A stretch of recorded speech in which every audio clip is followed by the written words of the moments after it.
official Zach Hilliard and Josh Muscatello from the United Way of Indiana County join us at 8:45, and of course in the 9 o'clock hour, we'll talk with our friends at Yarnick's Farm Market and of course PA Career Link.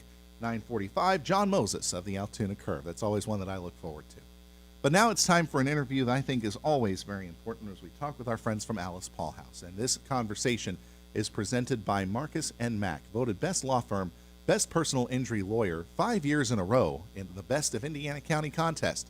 Visit them online, marcusandmack.com.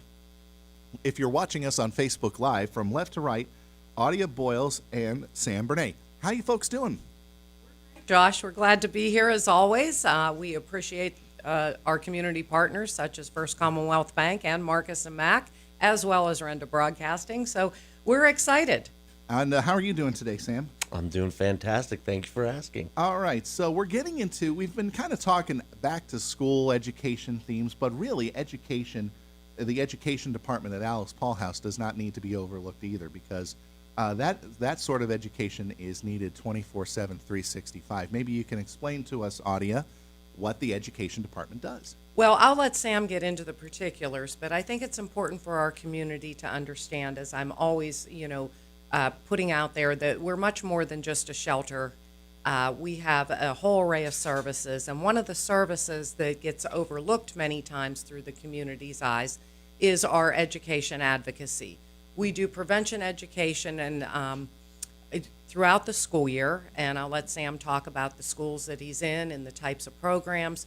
And then we continue our education program throughout all of the summer months as well as outside of the school districts by bringing information to our community as to programming, advocacy, prevention from becoming a victim, and our services that we offer in totality. So it's a very important part of what we do, and it is 12 months out of the year. Sam, maybe you can tell us then about some of the things that are part of that department and some of the things that you offer to some of the schools in our area. Sure. Our department offers an umbrella of services, whether it's at schools, in the community, to organizations, or even to residents who might be staying at our shelter or receiving other services at Alice Paul House. Our main tenets are awareness and prevention. Prevention programs are multi-session programs that will go to the schools and deliver. Awareness programs are single-session programs. We do a lot of those. Last year, I just actually ran our numbers, and we serviced over 6,000 students within Indiana County, which is really great. The department started sort of as a grassroots, standing on the shoulders of giants. There was Audia first, and then Whitney and Jamie and Kayla, who are all still there. But I could not do what I do without them sort of starting the path on that. But what I do is when I go into schools, I talk to the principals, administrators, teachers. A lot of times it's through the guidance department about how what we do can help them meet state and national standards according to the Department of Education, and really provide them a service. And currently we provide this service free of charge to any school or district that will have us. So it starts off with the primary prevention programs in the elementary grades, going all the way up through 12th grade in high school, and everything. The programs empowering youth, care for kids, safety, all sorts of different programs covering a wide variety of topics. Yeah, and they're all accredited programs. The ones you just mentioned are actually model curriculum through the Department of Education, as listed through their SAS system. Not that we need to get into that, but they're all approved programs that we can come and deliver through Alice Paul House. And there's also Audia customizable programs as well. Yes, we can take any of those programs as well as create our own programming needs for any organization, any school district, any individual. So we lean on the evidence-based and research-supported programming out there that meets state standards, and then we create those based on the needs of our client. Sometimes if it's a multi-session program, we may take one session that's applicable to our client and work through that programming need in order to provide them with prevention and awareness skills as they move forward after a victimization. We talk about the younger grades, K through 12, obviously, but are there programs available for college, maybe older after that? Well, let me back up first Go ahead, because I'm sorry. that's all right. Sam also, in his department, also works with preschools, daycares. Oh, okay, so even younger than that. Yes, and senior centers, if we want to go to the other side of the coin. But we also provide programming to students at IUP. We go in and do specialized presentations in some of the different departments. And typically, my education department doesn't do that. That's Whitney Carmichael that still maintains that connection over there and does a lot of that work. Well, it's good that she is a great person to keep doing that program over there. So, Sam, maybe you can tell us a little bit more about some of these other programs that are being offered. Also, not just education in the classroom, because and I know we're focusing on that because it is back to school time, but community awareness programs as well. Everything from Domestic Violence Awareness Month to LGBTQ plus community, things like that. Yeah, we involve ourselves in a lot of the community events that we have. I do a lot of outreach, sort of public relations, and trying to get ourselves into other businesses, organizations. And when we talk about things like sexual harassment, workplace sexual harassment, respect at work, there are a lot of different things that we can do for that. Our single session programs, as well as our prevention programs, are all based around the prevention awareness of domestic violence, sexual assault, teen dating violence. When we look at children and when we have abuse, neglect, and coming in and doing that. I had one school ask me to do a body shaming presentation. Wow. So we can tailor and cater things to whatever institution might want to have us and still relate it to those healthy relationships. And that's a lot of what it is building those positive relationships. Plus, it also shows that with an issue like body shaming, that it actually shows that you're on top of things, because I think that has become more and more of a prevalent issue, not just across the nation, but here in our neck of the woods too, in our region. I mean, that's become more of a prevalent issue, and it's on the front of people's minds a lot. That's absolutely correct, Josh, and we try to touch on all of the hot topics as well as some of the standardized needs that especially youth and our community need to learn about and understand. We have some other specialized programs that the education department has done. We've done Support with Style, which is a program where we go out and we talk with cosmetologists, estheticians, barbers, and provide them with tools to recognize victimization and how to respond and how to connect those people that trust them in those chairs to connect with us and I think gain that's services. I wouldn't have even thought of that, you Yeah. know?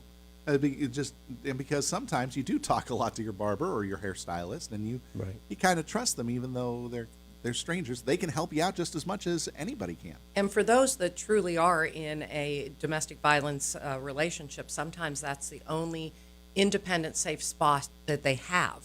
Wow. Where they can sit with somebody and kind of, get all those things off their chest.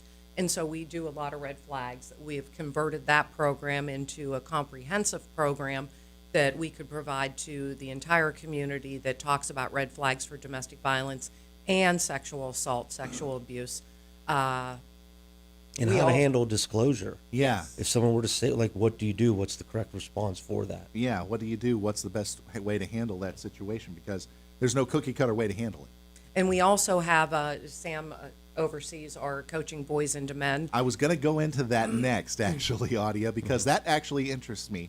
Coaching boys into men for varsity male athletes, and there's also another program, Athletes versus Bullying, out there. I think that's actually two great programs that should be highlighted, especially now that we're coming into high school sports season. Not last year, I think the year before, Coach Page and Coach Felisic both bought into the program and saw the value of it. And with Mr. Felisic, I work with him also within the school district up at Purchase Line, and it went great. The players, and being a referee, I see them, and Yeah. sometimes they'll call me by my first name, and it's jovial. But yeah. but they talk about those things, and we set up incentives for them to participate in possibly like a community night at one of the football games. But it's related to, it's specifically for varsity sports teams, male sports teams, coaching boys and the men, and that went very, very well. And I thank those two coaches for participating in that. Is that program going to expand to other schools then? Hopefully. Hopefully, knock on wood then. Yes. All right, excellent. So that's a lot that the education department offers at the Alice Paul House. And we just touched the top of the mountain on this one, Audia, and unfortunately, we're running up against the clock. But let's get some contact information out there. If anybody wants to avail themselves of these programs in the education department, how can they get a hold of Alice Paul House? Well, you can call our hotline. It's 724-349-4444. They can specifically ask for Sam Bernatti, my Director of Education, or they can, ask for any one of us, and we'll be glad to guide them to Sam. The other thing that I do want to mention is that we also are recruiting for education advocates right now that do this work in our community. Okay, sure. So I would, ask anybody that's interested to reach out again through our 724-349-4444 number and contact us, and we'll be glad to sit down and discuss the program and the position and see if we can move forward on it. The programs are always available to the community. Just ask Sam to put it together for you. Any qualifications needed for those volunteers if they want to go into that? Well, it would be an employee, and so there is an 80-hour required training course which covers Okay. us under state statute for confidentiality. All right. And that's why we're a little different than any other organization out there. We are covered under state statute. All right, excellent. And again, if you want more information about any of the services that Alice Paul House provides, you can call 724-349-4444 or visit alicepaulhouse.org. Audia, Sam, thank you both very much for joining us on Indiana in the Morning, and I hope that the education programs are utilized well this year and into the future. Thanks again. Thank you. Thanks, Josh. Audia Boyles and Sam Bernatti joining us this morning from Alice Paul House on Indiana in the Morning. Our interviews presented by Marcus & Mack, voted Best Law Firm, Best Personal Injury Lawyer 5 years in a row in the Best of Indiana County contest. Visit them online, marcusandmack.com. That'll do it for today's show. The Fox News headlines coming up at the top of the next hour. I'm Josh Whittison. Thanks for listening. Hi, I'm Ariel Winter. If you're anything like me, your pets are not only your best friends, they're part of your family. American Humane, which has been rescuing animals like Cleo here for more than 100 years, has life-saving tips that can make a big difference before, during, and after disasters such as hurricanes, tornadoes, floods, or wildfires.